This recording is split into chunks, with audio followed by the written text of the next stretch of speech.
الحمد لله رب العالمين والصلاة والسلام على رسول الله وعلى آله وصحبه أجمعين أما بعد.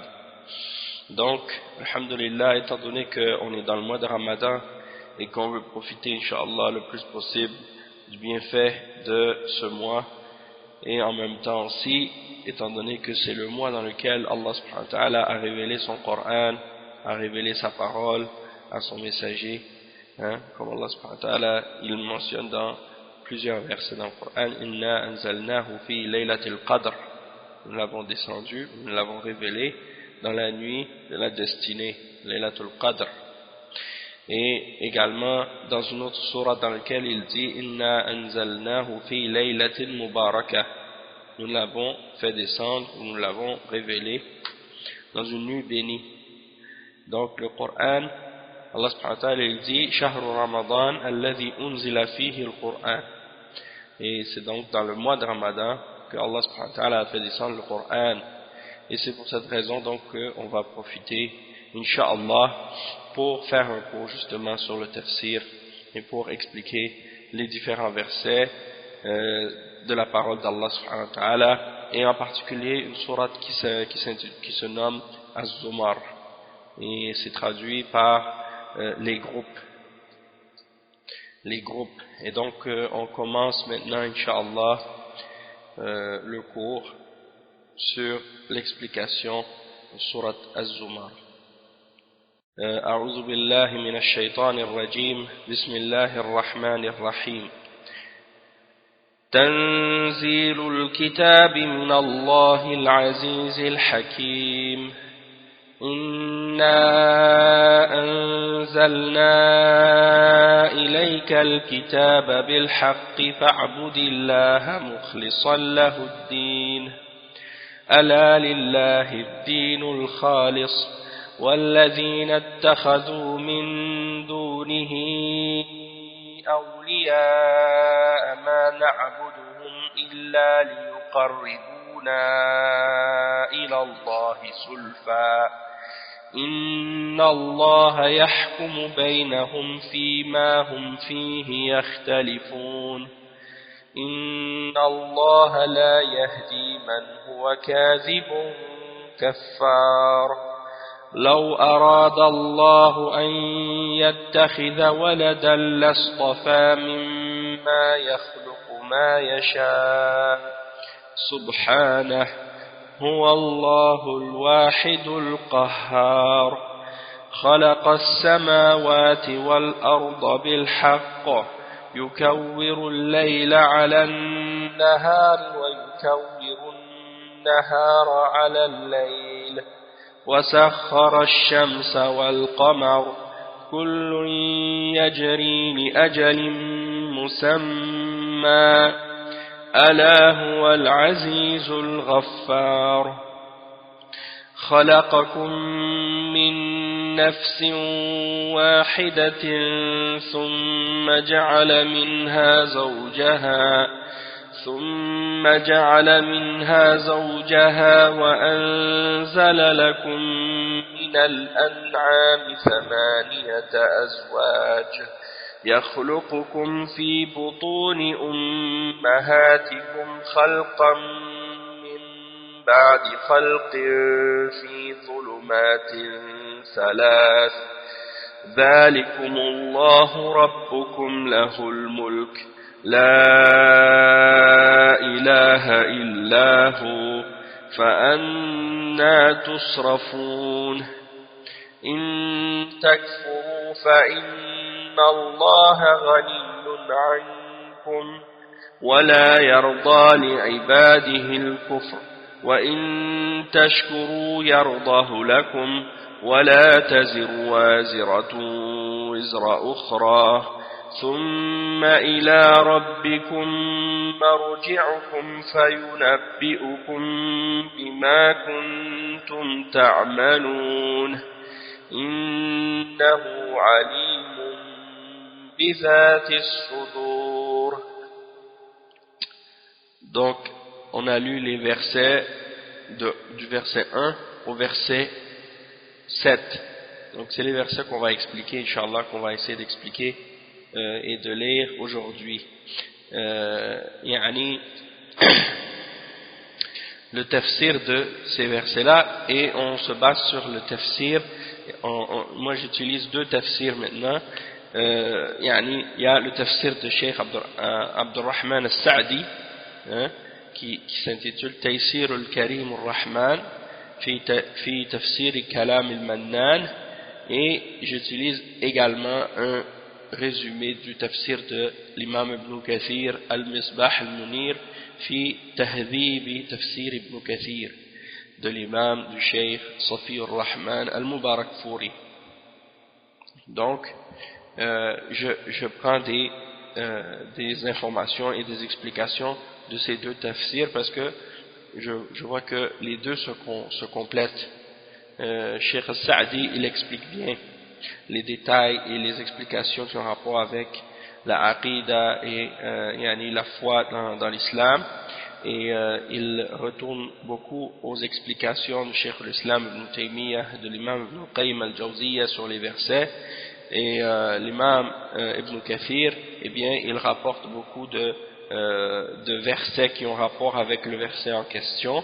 Donc il se réfère à d'autres versets qui parlent du même sujet, et il fait des relations entre ces versets-là, et aussi également il rapporte des hadiths parfois et des paroles des ulama de tafsir pour clarifier la signification parmi les paroles des sahaba et des tabi'in. Donc c'est quelque chose qui rajoute un peu plus de clarification et qui est bénéfique également. Donc yani justement par rapport à Surat Az-Zumar, le Cheikh al-Mubarakfuri il explique que c'est une surah qui est makkiya, c'est une surah qui est makkiya, elle a été révélée à Makkah, et on sait que une des particularités des surahs qui sont révélées à Makkah, c'est qu'elles sont concentrées sur la foi et sur les questions qui ont rapport avec le tawhid d'Allah subhanahu wa ta'ala et al-iman bil-akhirah. Donc c'est les choses sur lesquelles se concentrent les sourates qui parlent, ou les sourates qui sont révélées à Makkah. Et yani donc c'est une des sourates qui est makkiya, qui est révélée à Makkah. Et c'est une des grandes sourates dans le Coran. Toutes les sourates sont grandes, mais celle-là, elle est yani très très remplie de versets qui concentrent sur la foi et sur le tawhid et la réfutation du shirk, et des clarifications en rapport avec ces principes des fondements de la religion. Et donc c'est une sourate qui est très importante et très belle en même temps. Donc le cheikh dit روى النسائي عن عائشة رضي الله عنها قالت كان رسول الله صلى الله عليه وسلم يصوم حتى نقول ما يريد أن يفطر، ويفطر حتى نقول ما يريد أن يصوم، وكان صلى الله عليه وسلم يقرأ في كل ليلة بني إسرائيل والزمر. Donc le cheikh il explique, il mentionne que l'imam al-Nasa'i il rapporte dans son sunan selon Aïcha radiyallahu anha qu'elle a dit que le messager d'Allah sallallahu alayhi wa sallam il jeûnait tellement qu'on disait il ne veut pas briser son jeûne, et parfois il restait tellement longtemps sans jeûner qu'on disait il ne veut pas jeûner, et elle dit ensuite qu'il récitait chaque nuit Bani Israël, la sourate Al-Isra, qu'on appelle sourate Bani Israël, et Az-Zumar, c'est-à-dire les groupes, c'est la sourate dont on parle aujourd'hui. Donc c'est pour dire que le prophète sallallahu alayhi wa sallam il la lisait souvent, chaque nuit. Donc cette sourate elle commence par les versets qu'on a lus tout à l'heure, et qui signifie donc le premier verset Tanzilul Kitab min Allah al-Aziz al-Hakim.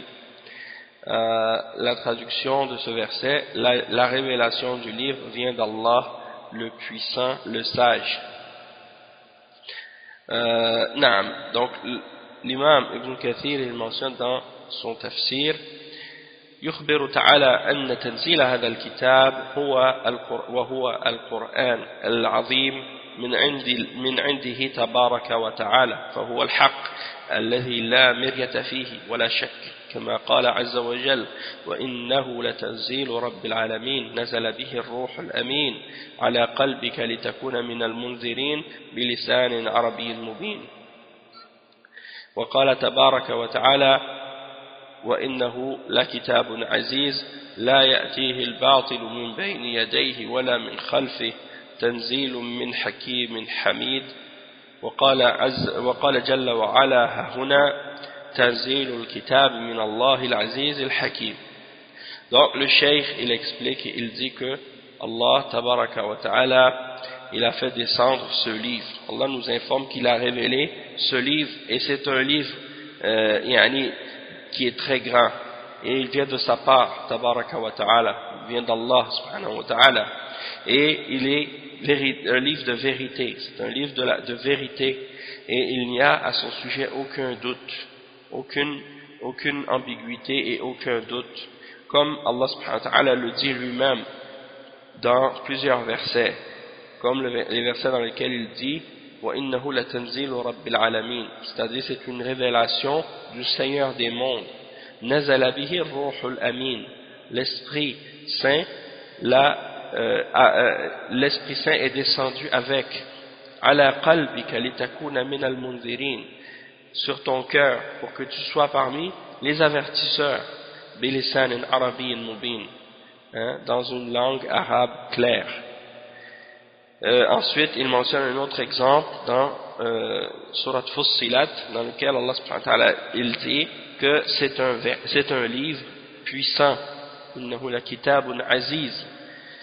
Le faux ne l'approche pas, ne l'atteint pas, ni par devant, ni par derrière. C'est une révélation d'un sage digne de louange. Et ici, dans cette sourate, il commence la sourate en disant que c'est une révélation, la révélation du livre, elle vient d'Allah, subhanahu wa ta'ala, Al-Aziz, Al-Hakim, donc celui qui est tout puissant et qui est sage. Al-Aziz, celui qui est tout puissant, celui qui a la force, la grande force et la puissance, et Al-Hakim, ay fi aqwalihi wa af'alihi wa shar'ihi wa qadarihi, c'est-à-dire le sage, celui qui a la sagesse ultime dans ses paroles, dans ses actions, dans sa législation, dans ses lois, dans sa révélation, et dans ce qu'il a prédestiné également. Donc Cheikh Al-Sa'di il mentionne à ce sujet-là, il dit: يخبر تعالى عن عظمة القرآن وجلالة من تكلم به ونزل منه وأنه نزل من الله عز وجل العزيز الحكيم، أي الذي وصفه الألوهية للخلق، وذلك لعظمته وكماله والعزة التي قهر بها كل مخلوق وذل له كل شيء، والحكمة في خلقه وأمره، فالقرآن نازل ممن هذا وصفه. Donc le cheikh il explique et il dit que Allah subhanahu wa ta'ala il nous informe de la grandeur de ce Coran, et de la majesté de ce Coran, et du fait qu'il a mentionné et parlé et révélé. Il a parlé ce Coran, il l'a prononcé lui-même, et qu'il l'a révélé, et que c'est de lui que ce Coran-là est révélé, c'est sa parole, et que Allah il est Al-Aziz, Al-Hakim, et que ce Coran est révélé de celui qui est tout puissant et sage, c'est-à-dire qu'il a parmi ses attributs l'attribut de Al-Uluhiyya vis-à-vis de la création, c'est-à-dire que c'est lui seul qui mérite d'être adoré par sa création. Et ça, c'est à cause de sa grandeur, et à cause de sa perfection, et à cause de sa toute-puissance, par laquelle il a contraint toutes ses créatures, et qu'il a le pouvoir sur toutes choses, et par laquelle toute chose lui est soumise, et rabaissée et humiliée. Et également, qu'il a également comme attribut la sagesse, hein, qui se manifeste dans sa création et qui se manifeste également dans ses ordres. Et il a créé toutes choses et il ordonne toutes choses par sa sagesse. Hein. Et Al-Qur'an, il dit que le Qur'an, donc c'est la description dont il en a fait. Al-Qur'an nazilun mimman hadha wasfu. Donc le Qur'an il est révélé de celui dont on a trouvé la mention des attributs qu'on vient de mentionner. Et il dit wal kalam wasfun lil mutakallim wal wasfu yattabi'u al mawsuf. فكما أن الله تبارك وتعالى الكامل من كل وجه الذي لا مثيل له فكذلك كلامه كامل من كل وجه لا مثيل له فهذا وحده كاف في وصف القرآن دال على مرتبته. Donc le cheikh il explique, il dit que le Coran donc il est révélé de celui dont on a mentionné les attributs, qu'il est le tout-puissant et le sage. Et cette parole c'est une caractéristique et un attribut de celui qui l'a prononcée, hein, de celui dont elle vient cette parole. Donc la description elle est reliée à la personne qu'on a décrit. L'attribut elle est reliée à celui qu'on a décrit. Et donc étant donné qu'on dit que Allah subhanahu wa ta'ala il est celui qui est parfait sur tous les plans et dans tous les aspects, eh bien sa parole également elle est parfaite. Et de la même façon qu'on dit que Allah subhanahu wa ta'ala il n'y a rien qui lui est comparable et il n'y a rien qui lui ressemble, eh bien on dit la même chose également à propos de sa parole. C'est-à-dire que la parole d'Allah subhanahu wa ta'ala il n'y a rien qui lui ressemble et elle est parfaite sur tous les plans. Et ça à lui seul, cette chose-là à elle seule, elle est suffisante pour décrire le Coran. Cette chose-là elle est suffisante pour décrire le Coran et pour montrer son statut et son importance. Le cheikh il dit, puis ensuite donc dans la suite du verset, ou le verset qui suit après, Allah subhanahu wa ta'ala dit inna anzalna ilayka al-kitaba bil haqq fa'budillaha mukhlishan lahu ad-din. Donc il continue, Allah subhanahu wa ta'ala continue à mentionner et à parler du Coran et du fait qu'il l'a révélé. Et il dit nous t'avons fait descendre le livre, hein, nous t'avons fait descendre le livre, ou nous t'avons révélé le livre en toute vérité. Adore donc Allah en lui vouant un culte exclusif, c'est-à-dire en purifiant ta religion et ta foi uniquement pour lui. Donc Cheikh Al-Sa'di il explique ici et il dit لكنه مع هذا زاد بيانا لكماله بمن نزل عليه وهو محمد صلى الله عليه وسلم الذي هو أشرف الخلق فعلم أنه أشرف الكتب وبما نزل به وهو الحق وبما نزل به وهو الحق فنزل بالحق الذي لا مرية فيه لإخراج الخلق من الظلمات إلى النور. Donc le cheikh explique que Allah subhanahu wa ta'ala ne s'est pas limité à décrire le Coran tel qu'il l'a décrit et de mentionner qu'il est révélé de celui qui est tout puissant et sage, qu'il a mentionné donc cette description là en parlant de celui qui l'a révélé, et du fait que puisque c'est le tout puissant et le sage qui l'a révélé, eh bien c'est une parole qui est parfaite et qui est incomparable à une autre parole, hein?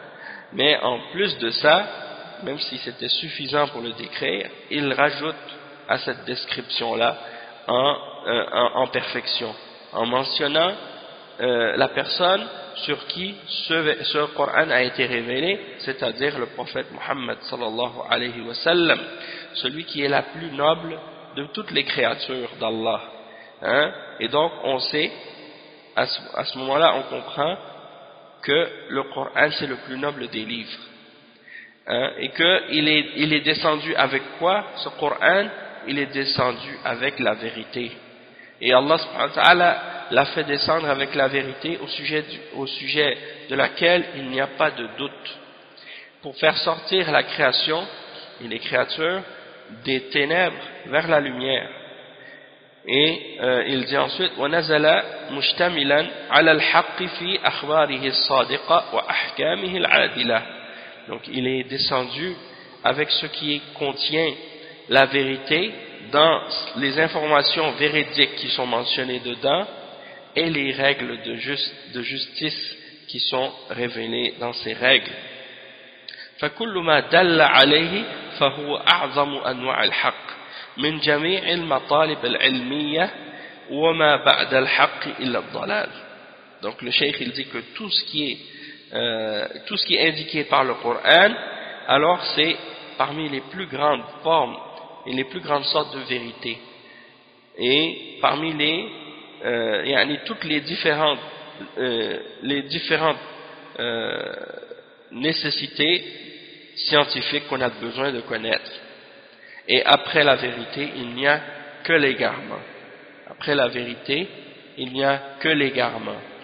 Et il dit وَلَمَّا كَانَ نَازِلًا بِالْحَقِّ مُشْتَمِلًا عَلَى الْحَقِّ لِهِدَايَةِ الْخَلْقِ عَلَى أَشْرَفِ الْخَلْقِ عَظَمَتْ فِيهِ النِّعْمَةِ وَجَلَّتْ وَوَجَبَ الْقِيَامُ بِشُكْرِهَا وذلك بإخلاص الدين لله فلهذا قال فاعبد الله مخلصا له الدين أي أخلص لله تعالى جميع دينك.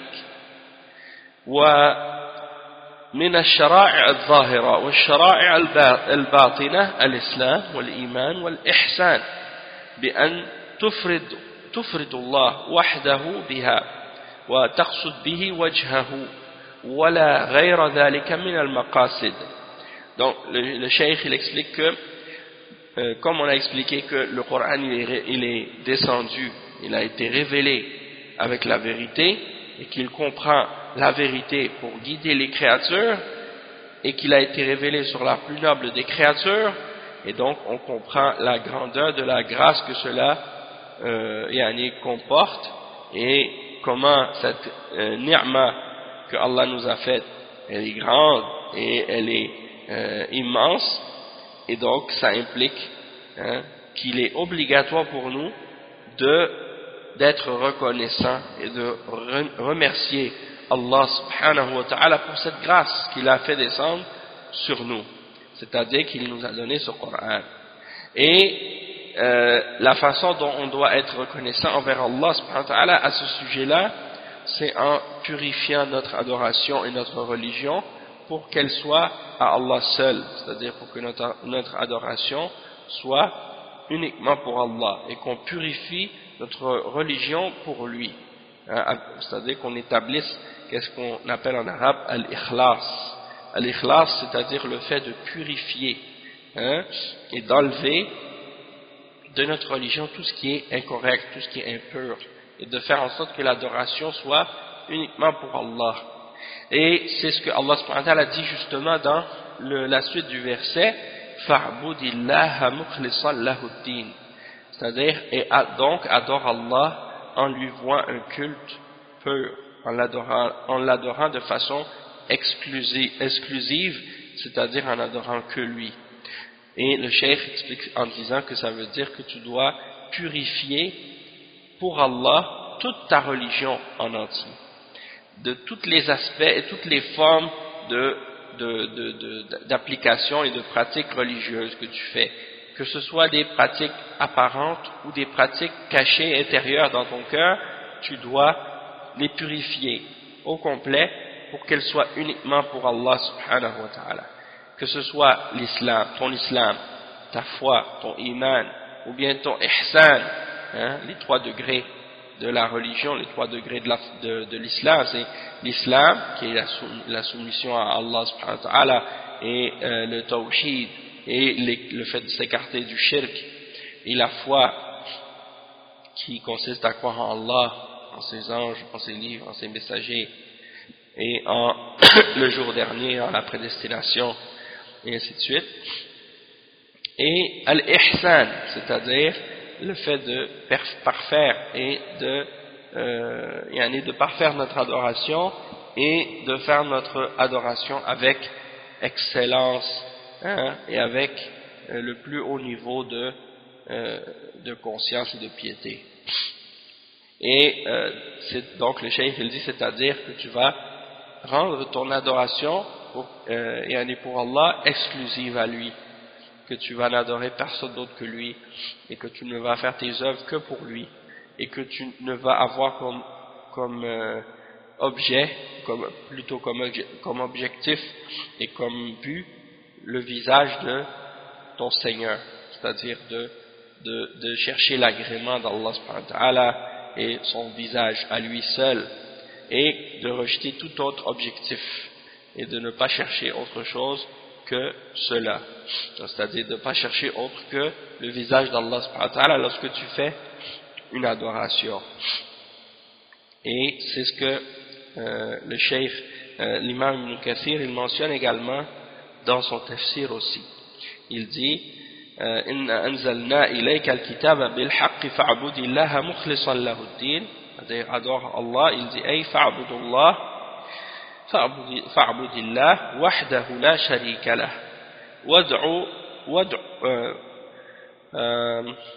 wad'u al-khalq ila dhalik وأعلمهم أنه لا تصلح العبادة إلا له وحده وأنه ليس له شريك ولا عديل ولا نديد, c'est-à-dire adore Allah lui seul, sans partenaire, sans associé, et appelle la création à cela, et fais-leur savoir que l'adoration ne sera valable que s'il l'offre à lui seul, et qu'il n'a pas de partenaire, et qu'il n'a pas d'associé, et qu'il n'a pas d'égal, et qu'il n'a pas d'égal ou de semblable. Et ensuite il dit وَلِهَذَا قَالَ تَعَالَى أَلَا لِلَّهِ الدِّينُ الْخَالِصِ. Donc la suite du verset c'est أَلَا لِلَّهِ الدِّينُ الْخَالِصِ, c'est-à-dire n'est-ce pas à Allah qu'appartient la religion pure.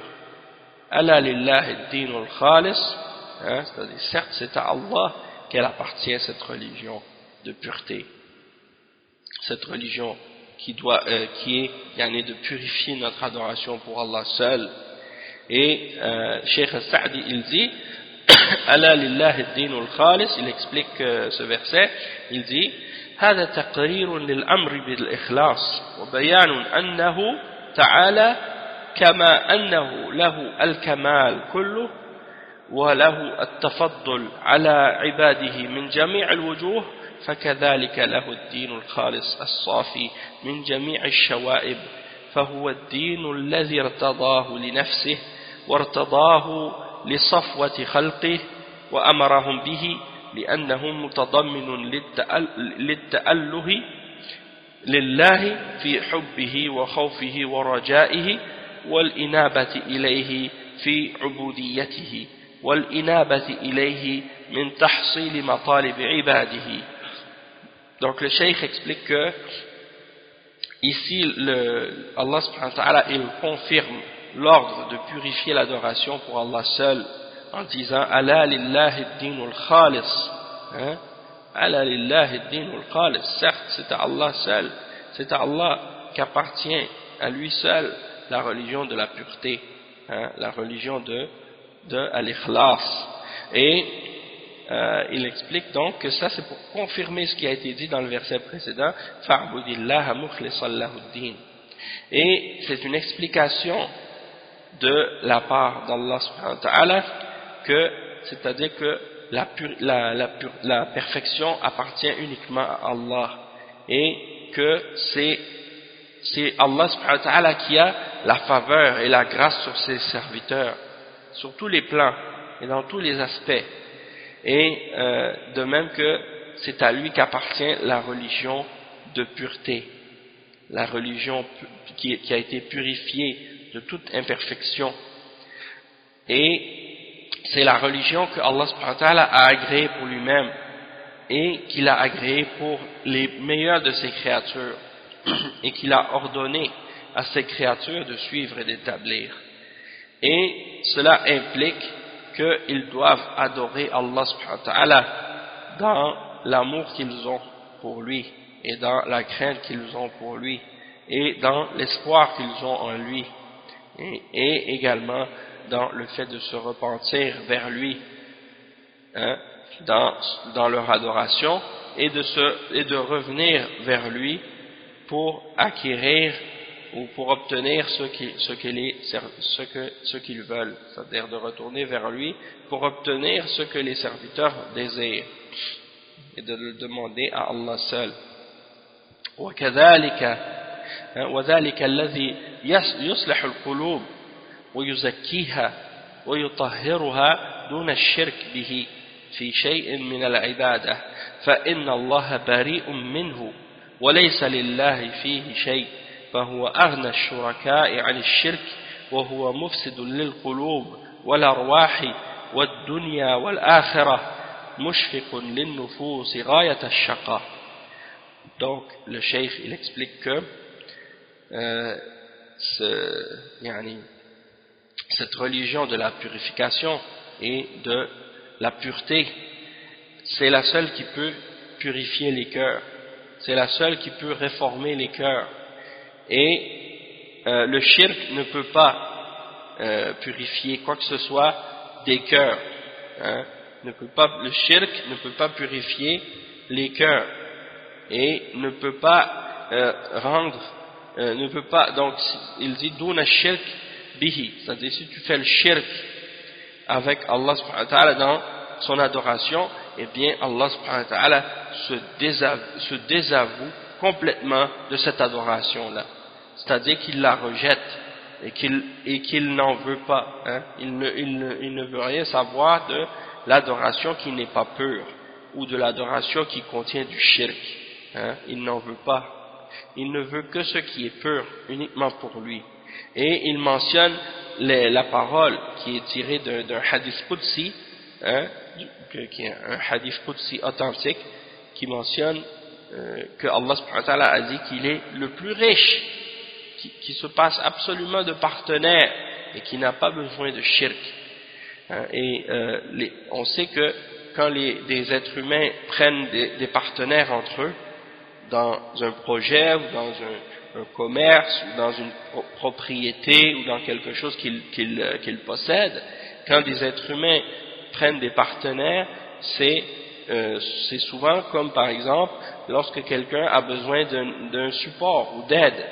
Si quelqu'un par exemple n'a pas assez d'argent pour acheter un immeuble, hein, il demande l'aide d'un autre partenaire qui va prendre ou acheter avec lui une partie de cet immeuble, et ils vont se partager les bénéfices et les profits entre eux, tandis que Allah subhanahu wa ta'ala, il n'a pas de partenaire, hein? Tout lui appartient à lui seul, il n'a pas de partenaire dans sa création, et donc de la même manière que Allah subhanahu wa ta'ala il n'a pas de partenaire dans sa création, eh bien il n'a pas non plus de partenaires dans son adoration.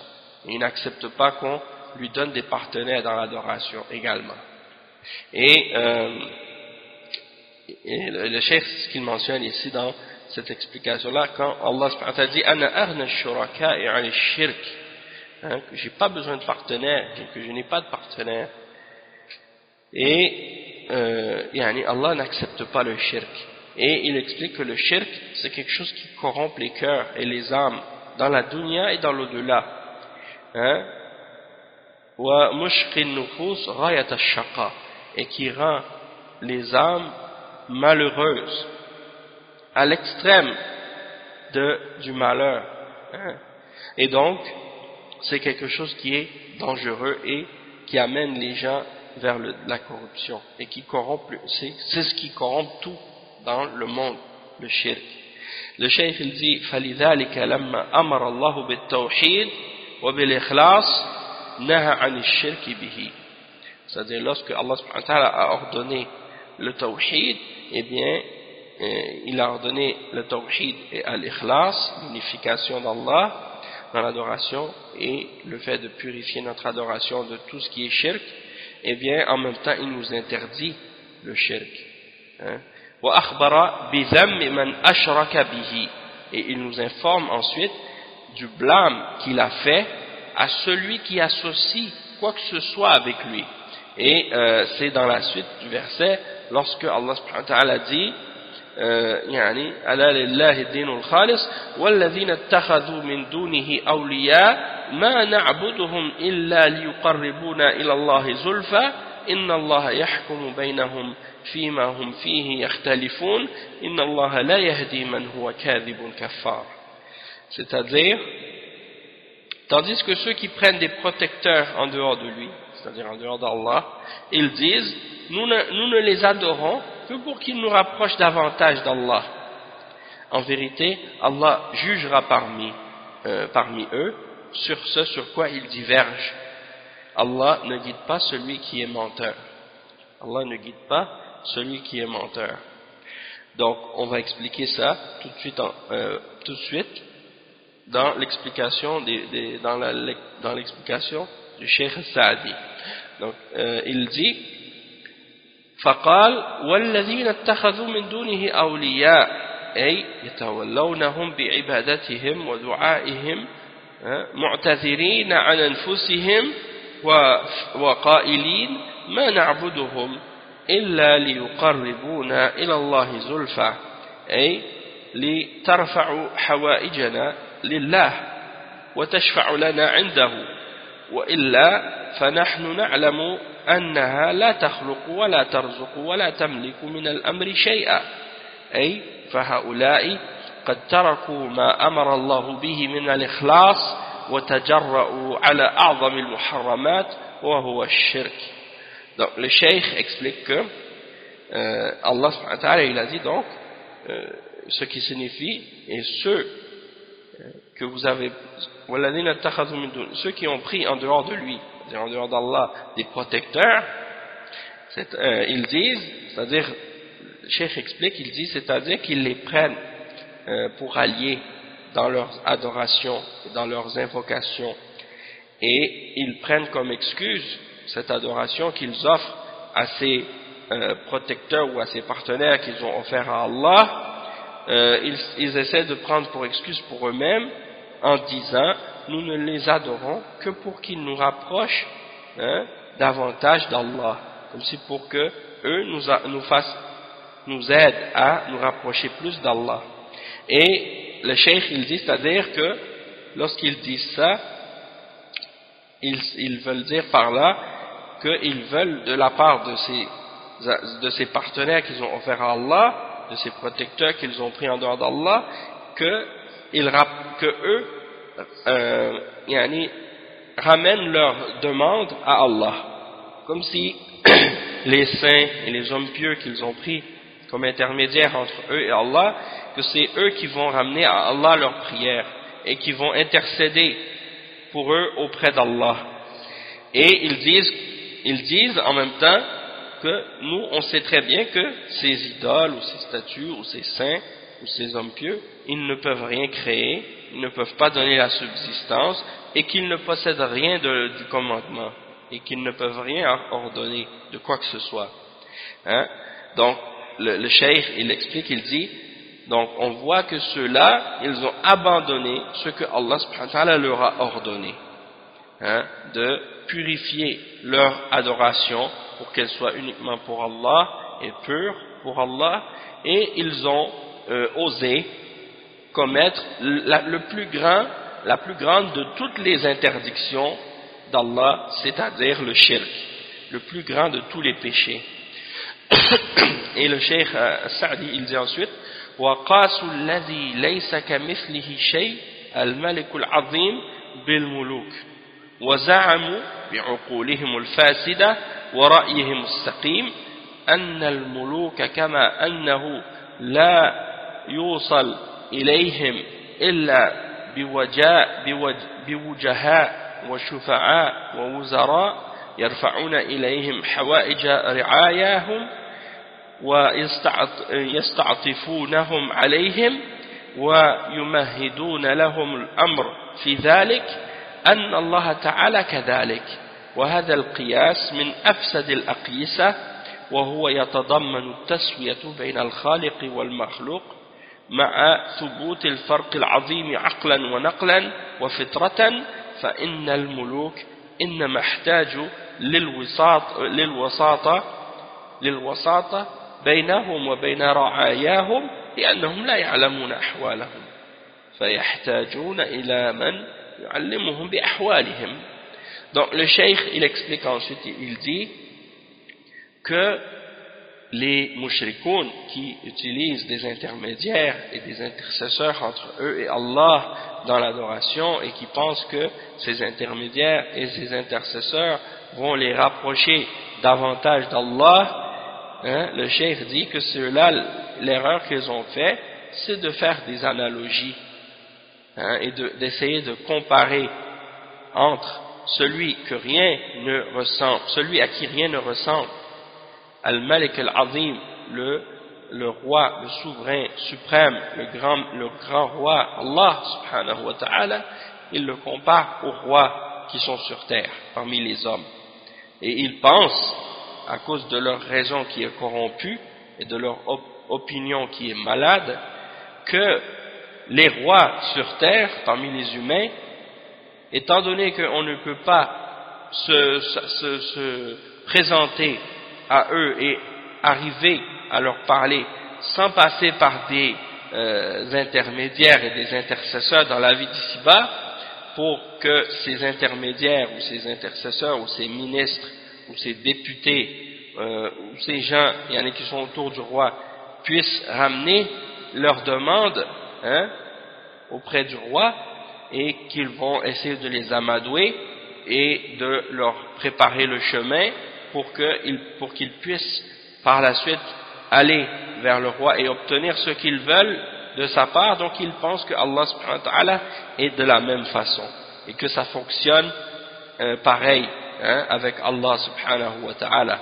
Et le cheikh explique que cette analogie qu'ils ont fait, cette comparaison, c'est parmi les comparaisons et les analogies les plus corrompues et les plus mauvaises, puisqu'elle implique de mettre à égalité le créateur avec la créature.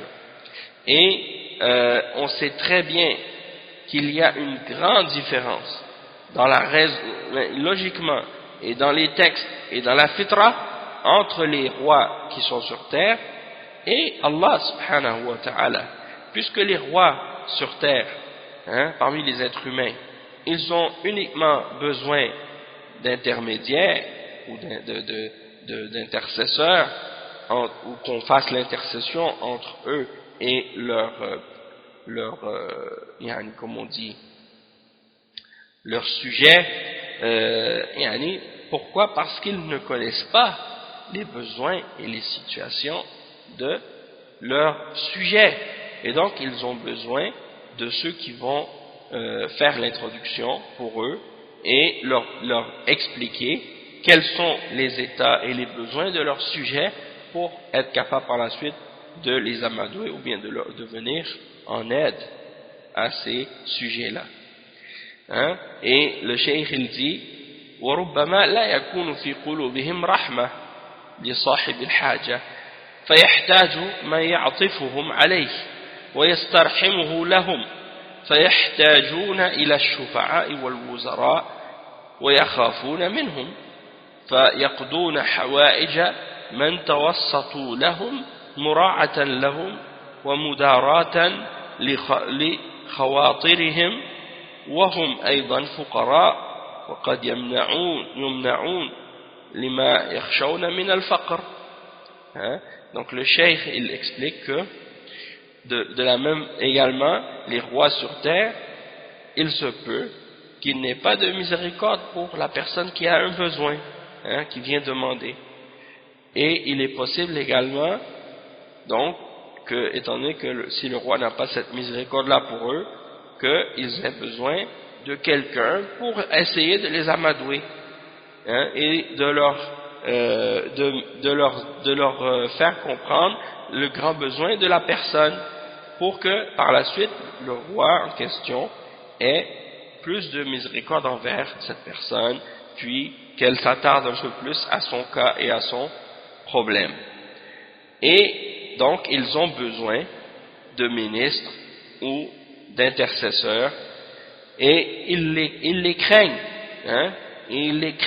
ils ont peur d'eux.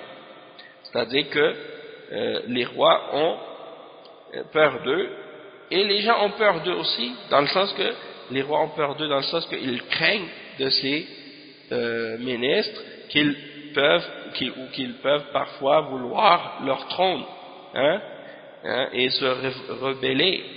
Et ils ont peur aussi de la population, d'une certaine façon aussi, qu'ils se rebellent, comme c'est le cas de certains parfois, de certains peuples, comme on le voit actuellement, qui ne craignent pas Allah subhanahu wa ta'ala, ou bien qui sont influencés par des idées comme les idées des Khawarij, et lorsqu'ils ne sont pas contents de quelque chose, parmi les affaires de la dunya, ils se révoltent, comme c'est le cas chez les gens qui n'ont pas compris l'islam correctement.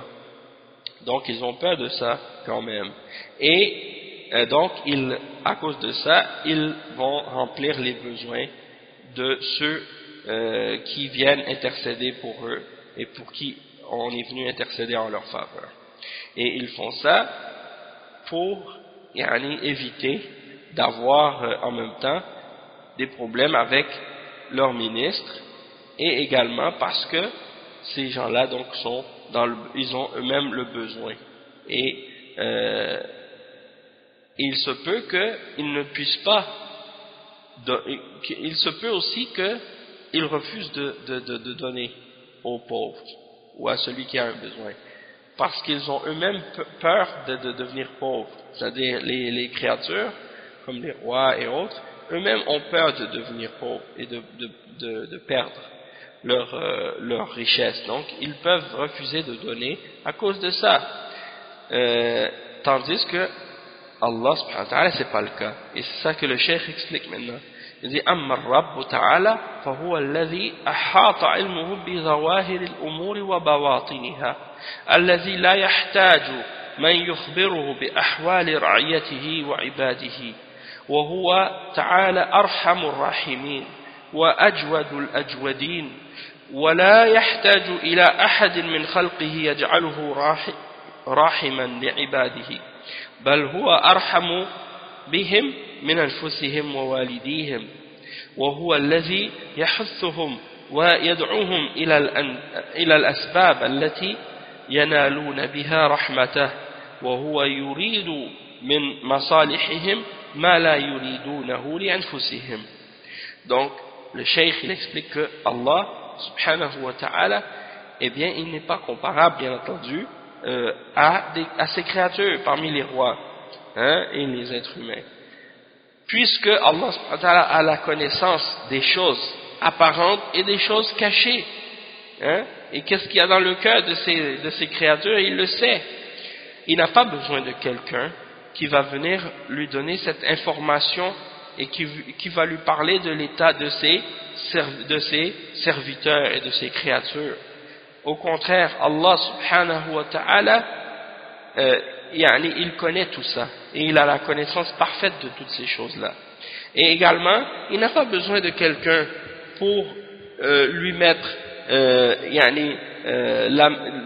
pour l'amadouer, ou bien pour lui mettre la miséricorde par rapport à ses créatures ou à ses serviteurs, puisqu'il est Arhamur Rahimin, il est le plus miséricordieux des miséricordieux, et Ajwadul Ajwadin, le plus généreux des généreux, et il n'a pas besoin de quiconque parmi ses créatures pour l'amadouer envers ses serviteurs et envers ses créatures. Au contraire, il est plus miséricordieux envers ses serviteurs et envers ses créatures que ces serviteurs-là sont miséricordieux envers eux-mêmes, et plus miséricordieux même que leurs propres parents envers eux. Et il est celui qui les incite et qui les encourage et qui les incite à invoquer et à prendre les causes pour obtenir de cette miséricorde. Donc, Allah subhanahu wa ta'ala, c'est lui qui incite les créatures à demander de cette miséricorde et à invoquer Allah subhanahu wa ta'ala. Et c'est lui qui veut le bien pour ses serviteurs et pour ses créatures. Et il veut même plus le bien que Allah subhanahu wa ta'ala veut même pour ses serviteurs le bien plus que les serviteurs le veulent pour eux-mêmes. C'est-à-dire que Allah subhanahu wa ta'ala connaît mieux qu'est-ce qui est bien pour nous que qu'est-ce qu'on connaît nous-mêmes. Et il le veut plus pour nous, ce bien, qu'on le veut nous-mêmes pour notre propre personne. Et ensuite, il continue le cheikh en disant وَهُوَ الْغَنِيُّ الَّذِي لَهُ الْغِنَى التَّامَ الْمُطْلَقِ الَّذِي لَوْ اجْتَمَعَ الْخَلْقُ مِنْ أَوَّلِهِمْ وآخرهم في صعيد واحد فسألوه فأعطى كلا منهم ما سأله وتمنى لم ينقصوا غناه شيئا ولم ينقصوا مما عنده إلا كما ينقص البحر إذا غمص فيه المخيط وجميع الشفعاء يخافونه فلا يشفع منهم أحد إلا بإذنه وله الشفاعة كلها. Donc le cheikh il explique que Allah subhanahu wa ta'ala, un de ses noms c'est qu'il est Al-Ghani.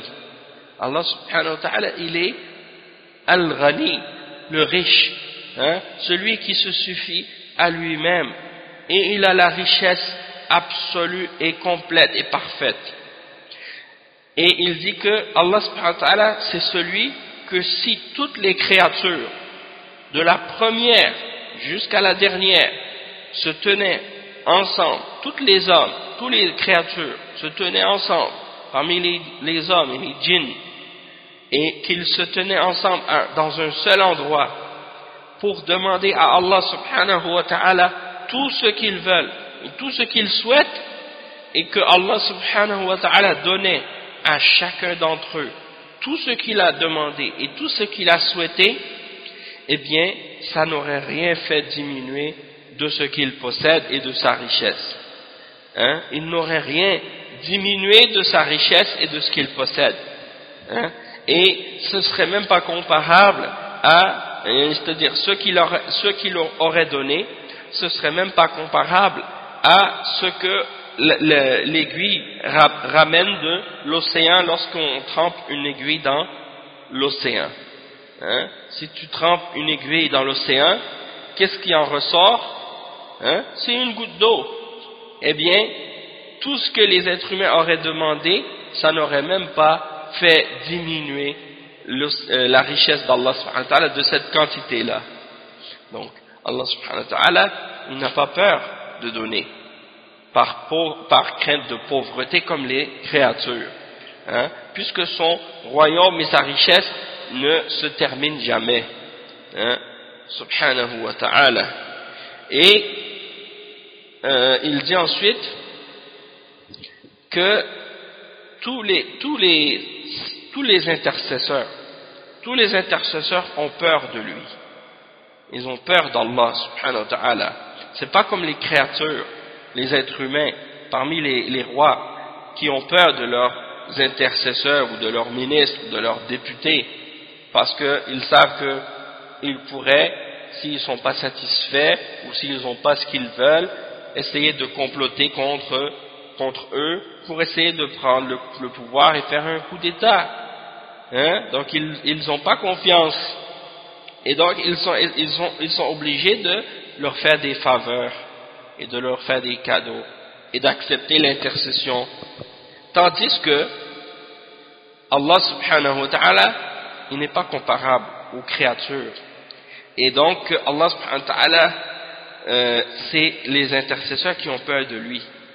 Et personne ne peut intercéder auprès de lui parmi les intercesseurs, excepté par sa permission. Et c'est à lui qu'appartient toute l'intercession. C'est à Allah seul qu'appartient l'intercession tout entière.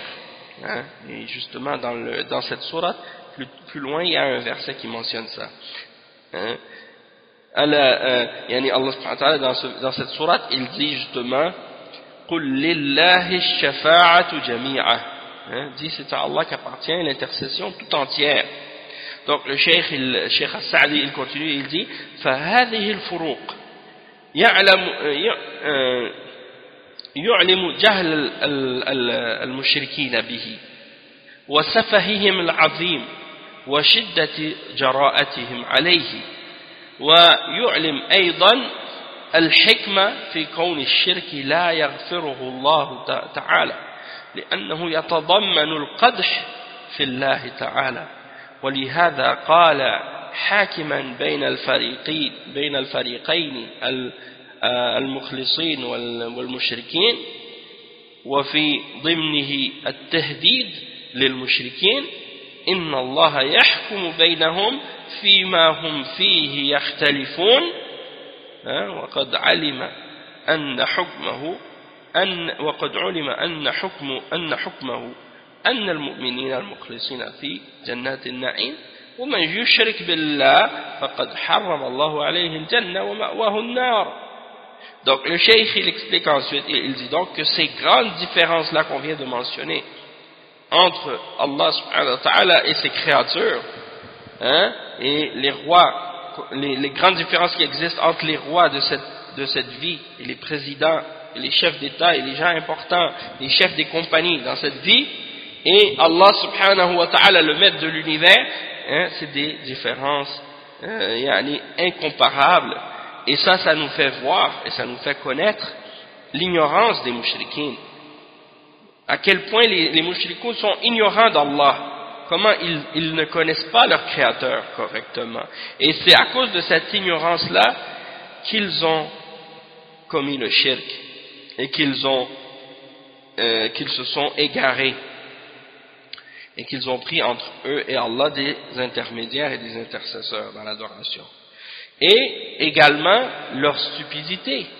Ça nous montre la grande stupidité qu'ils ont, et leur faiblesse d'esprit, comme le cheikh l'explique. وَسَفَهِهِمْ الْعَظِيمِ وَشِدَّةِ جَرَاءَتِهِمْ عَلَيْهِ. Et à quel point ils sont effrontés dans leur opposition de la vérité et comment ils manquent de respect envers Allah subhanahu wa ta'ala. Et le cheikh il dit qu'on comprend également la sagesse pour laquelle le shirk Allah ne le pardonnera pas. Ça nous fait comprendre la sagesse pour laquelle Allah ne pardonnera pas le shirk, parce que le shirk implique une insulte contre Allah. Lorsque tu fais le shirk avec Allah, tu insultes Allah subhanahu wa ta'ala. Et le shirk est toujours basé sur une insulte contre Allah à un point quelconque.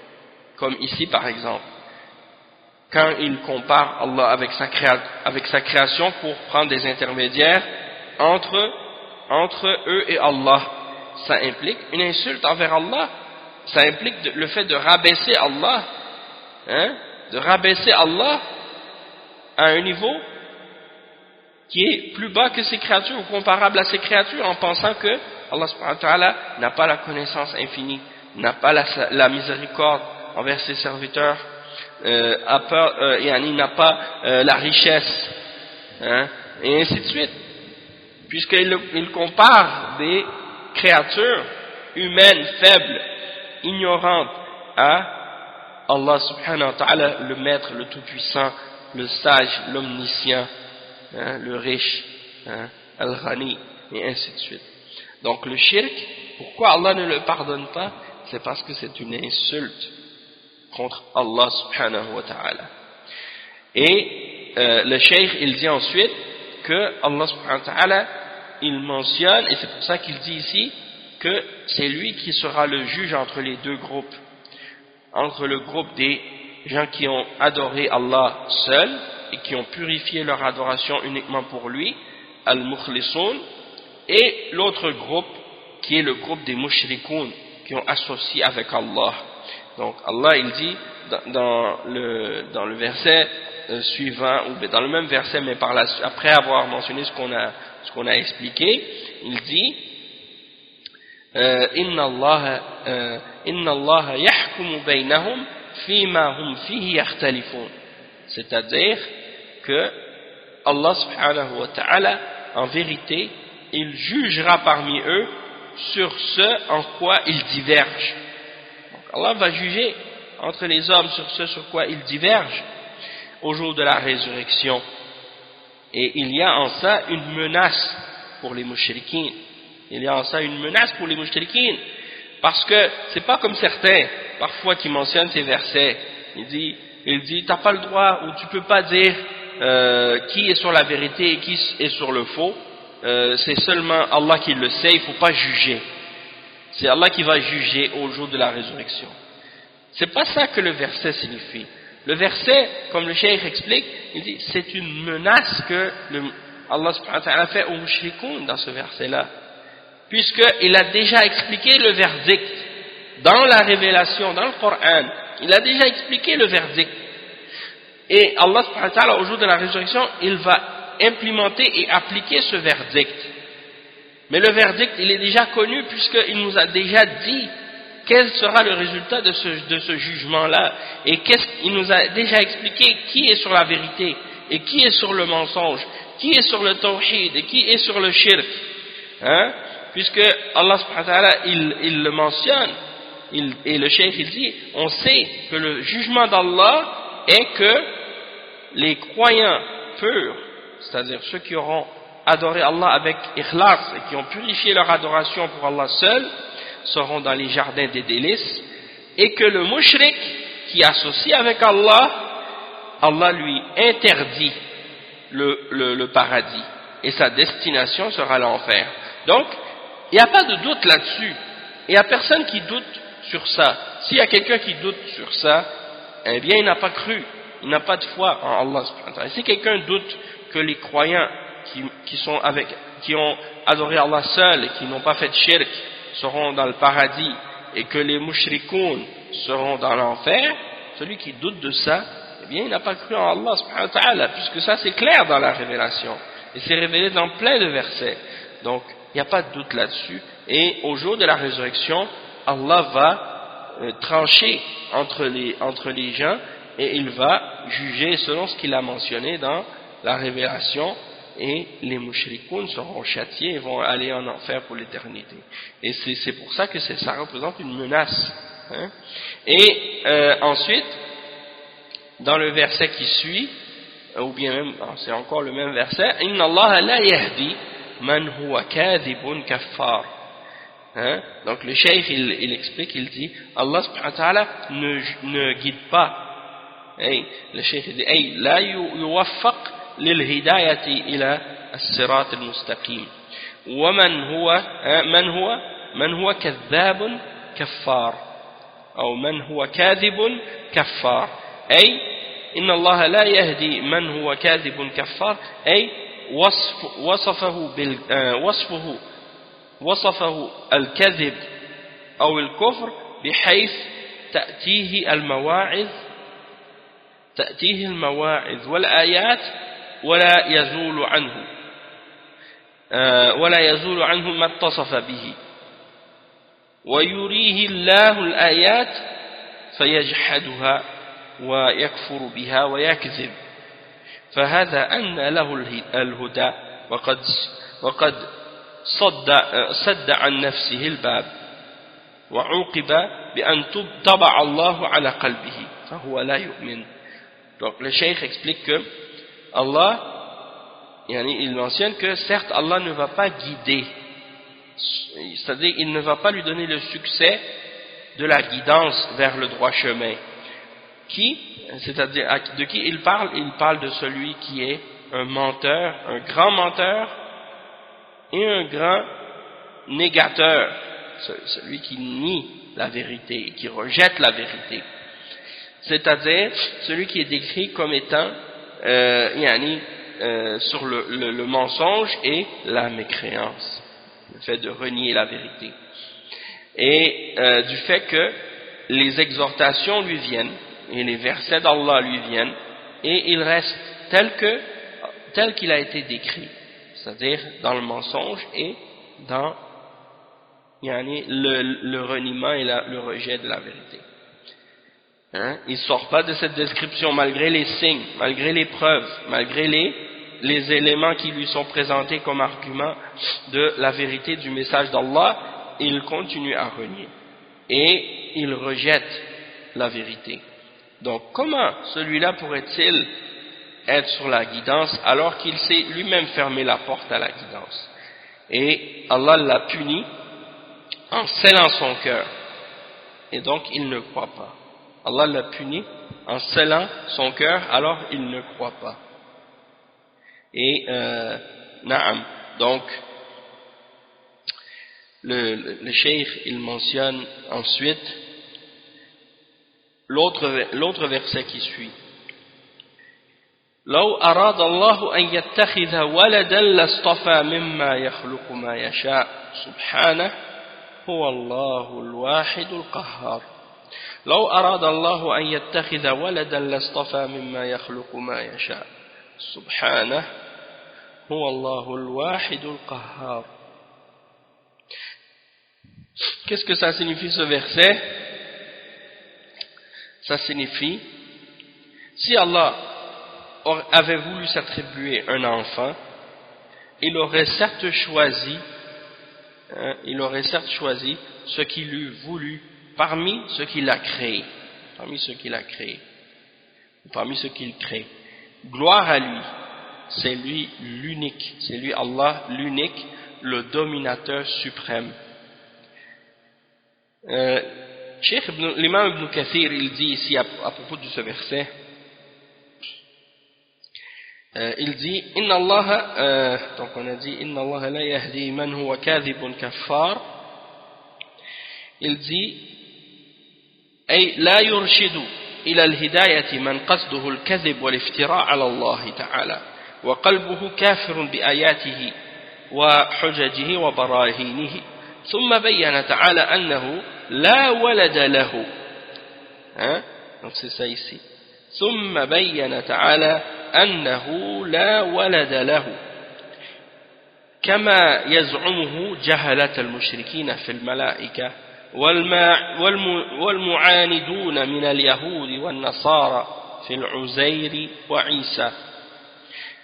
فقال تبارك وتعالى لو أراد الله أن يتخذ ولدا لاصطفى مما يخلق ما يشاء أي لكان الأمر على خلاف ما يزعمون وهذا شرط لا يلزم وقوعه ولا جوازه بل هو محال وإنما قصد تجهيلهم فيما ادعوه وزعموه كما قال عز وجل لو أردنا أن نتخذ لهوا لاتخذناه من لدنا إن كنا فاعلين قل إن كان للرحمن ولد فأنا أول العابدين.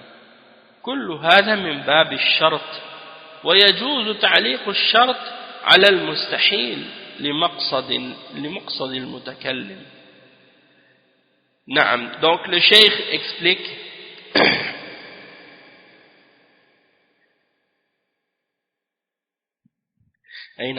donc le cheikh explique, il dit que puis ensuite Allah subhanahu wa ta'ala il a expliqué qu'il n'a pas de fils, il n'a pas d'enfant, il n'a pas de fils, contrairement à ce que prétendent les ignorants parmi les mouchriquines au sujet des anges. Ils appellent les anges les filles d'Allah, ou les fils d'Allah. Et on retrouve ça souvent aussi dans les paroles des juifs et des chrétiens, comme le cheikh il dit, ceux parmi les obstinés parmi les juifs et les chrétiens.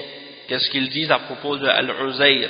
Ils disent que c'est le fils d'Allah, et à propos de Isa alayhi salam que c'est le fils d'Allah. Le cheikh il dit فقال تبارك وتعالى لو أراد الله أن يتخذ ولدا لاصطفى منه ما يشاء ليصطفى مما يخلق ما يشاء سبحانه. Donc si Allah avait voulu s'attribuer un enfant, il aurait certes choisi ce qu'il eût voulu parmi ce qu'il a créé. Subhana, qu'il soit purifié de ce genre de choses, qu'il soit glorifié de ce genre de choses. Subhana, qu'il soit purifié de ce genre d'imperfection que d'avoir un fils et d'être comparé aux créatures de cette façon. Il dit ay la kana al-amru ala khilaf ma yaz'umun wala ay la kana al-amru ala khilaf ma yaz'umun, c'est-à-dire les choses auraient été contraires à ce qu'ils pensent et à ce qu'ils s'imaginent. Et ici, ça ne veut pas dire que la chose se produirait, ou qu'elle est possible, qu'elle est permise. Au contraire, elle est interdite. Hein? C'est-à-dire d'attribuer un fils, quelque chose d'interdit, d'attribuer un fils à Allah subhanahu wa ta'ala.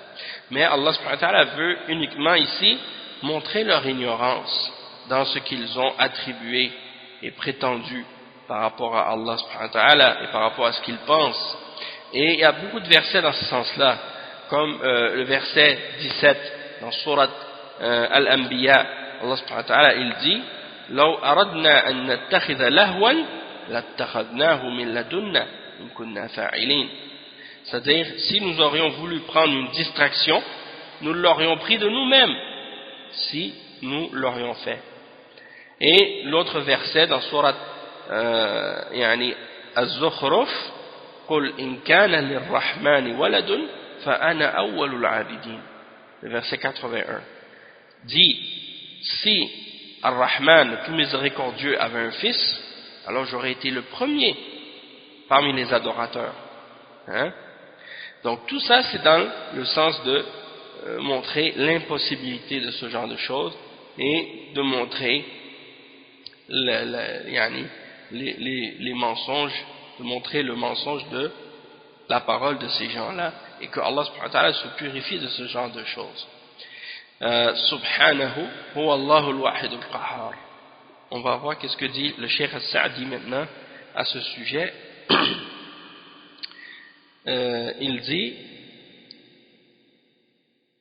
نعم لو أراد الله أن يتخذ ولدا كما زعم ذلك من زعمه من سفهاء الخلق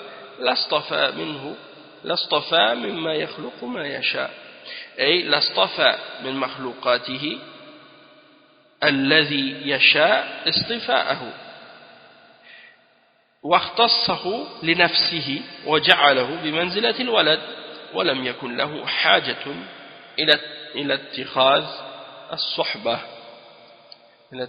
الصحبة أو الصاحبة سبحانه يعني عما ظنه به الكافرون أو نسبه إليه الملحدون هو الله الواحد القهار أي الواحد في ذاته وفي أسمائه وفي صفاته وفي أفعاله فلا شبيه له في شيء من ذلك ولا مماثل فلو كان له ولد لاقتضى أن يكون شبيها له في وحدته لأنه بعضه وجزء منه والقهار لجميع العالم العلوي والسفلي فلو كان له ولد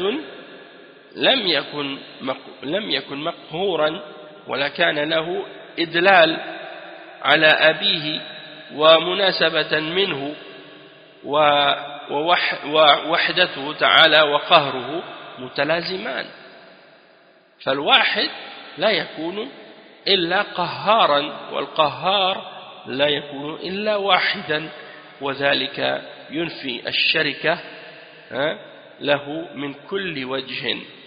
Donc le cheikh il explique que si Allah, donc il mentionne ici, si Allah aurait pris un fils, si Allah aurait voulu prendre un fils comme le prétendent ceux qui le prétendent parmi les faibles d'esprit dans la création, il aurait pris, il aurait choisi ce qu'il veut de sa création, il aurait choisi ce qu'il veut de sa création pour être son fils, hein?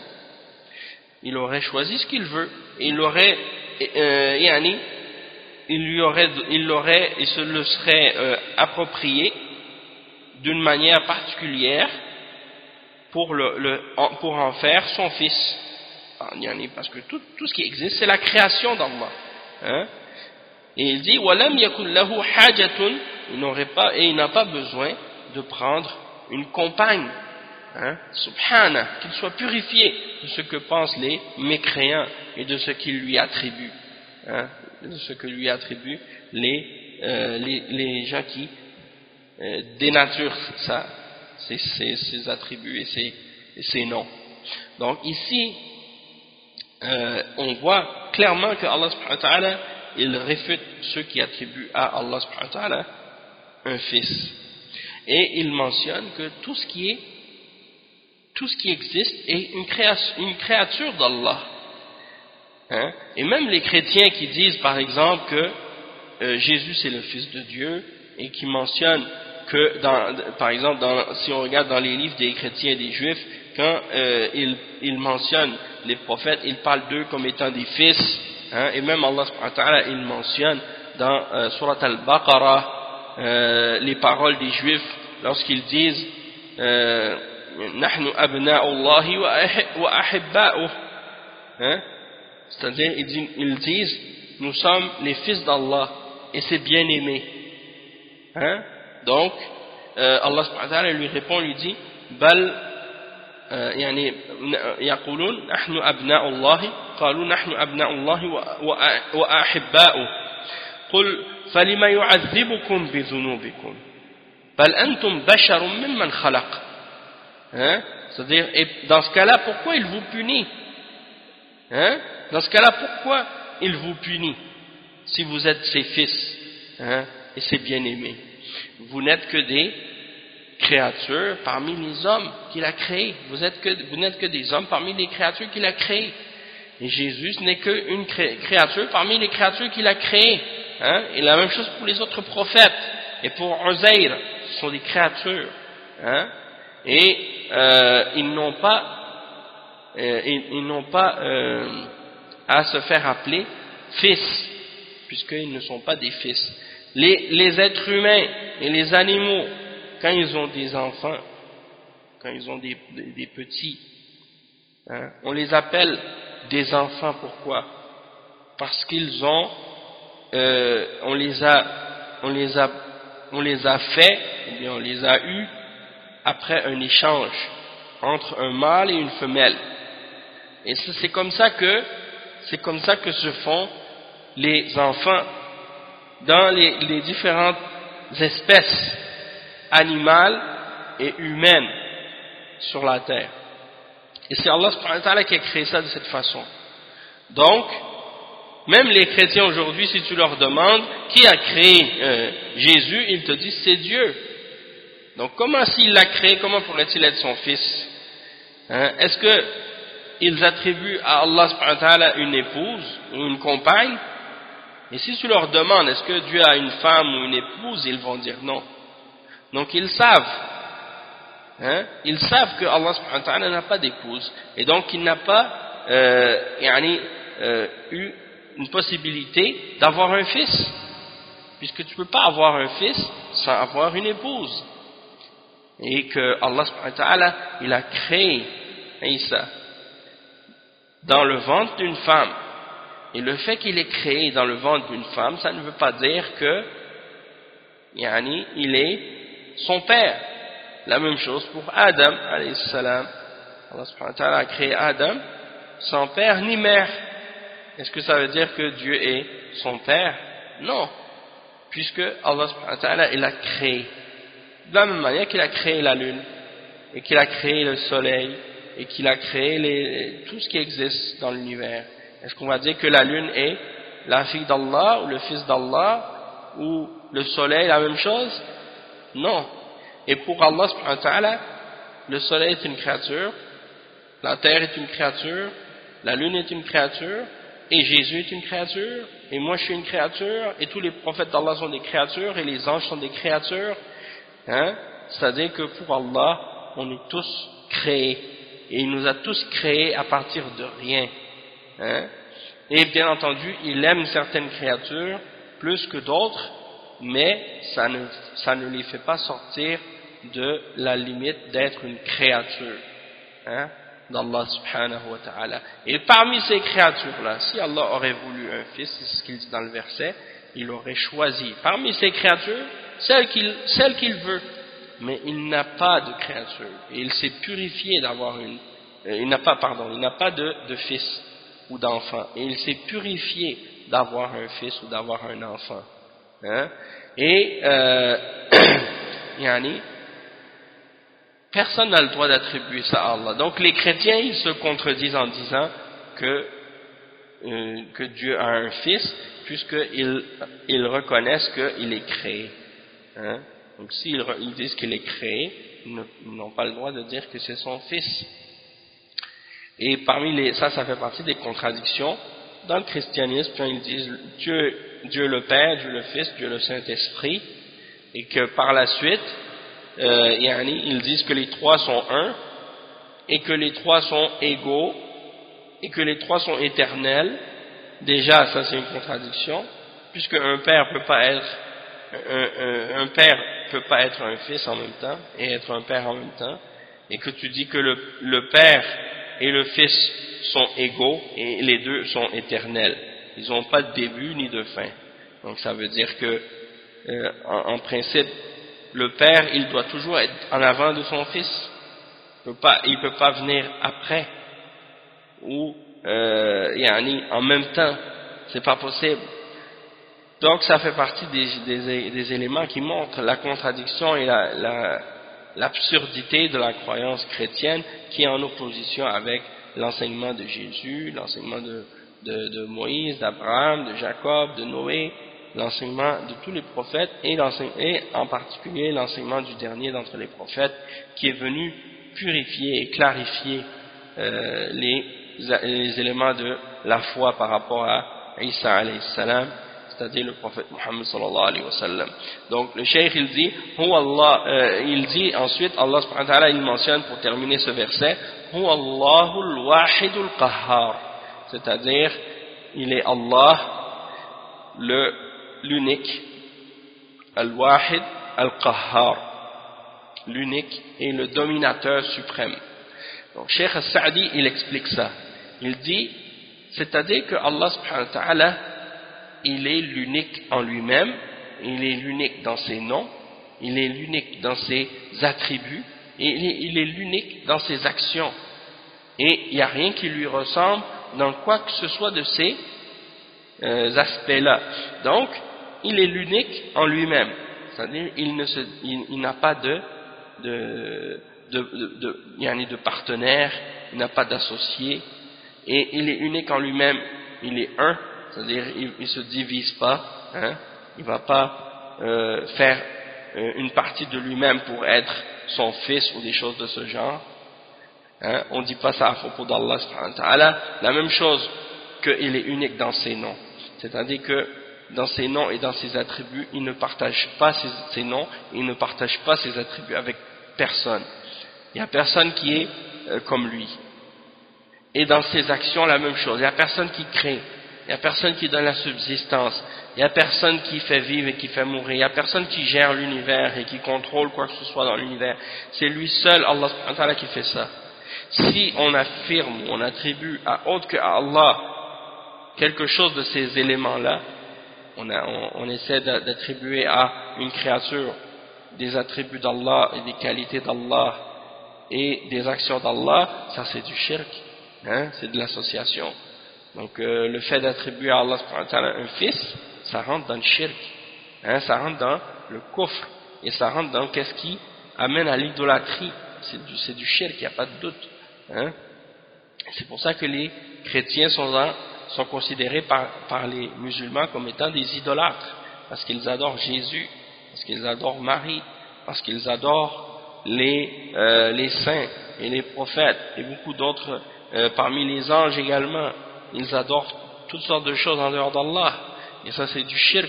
Et la raison pourquoi ils les adorent, hein, c'est parce qu'ils pensent justement qu'ils sont saints, ou bien qu'ils ont une part de la divinité, ou bien parce qu'ils ont des attributs divins ou des choses de ce genre, hein.